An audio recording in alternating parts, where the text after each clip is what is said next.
Kishiya bayan mutuwa.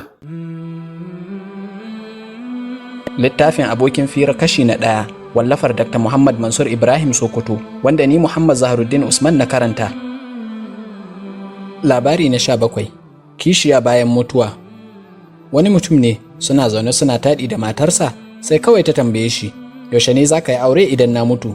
Sai ya yi murmushi ya ce mata, ba zan yi aure ba sai kabarinki ya bushe.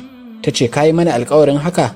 Sai ya ce, a kwana a tashi ajali ya cimma matarsa, ta yi jinya kaɗan, sai ta ce gagarinku. Da aka zo jana'izarta sai ya tuna da alkawarin da ya yi mata, don haka bayan sati ɗaya duk sai ya je ya ziyarci kabarinta ya yi mata addu'a. Amma abin ban mamaki shine a kullum in ya zo sai ya tarar da kabarinta ɗanye kamar jiya aka binne ta.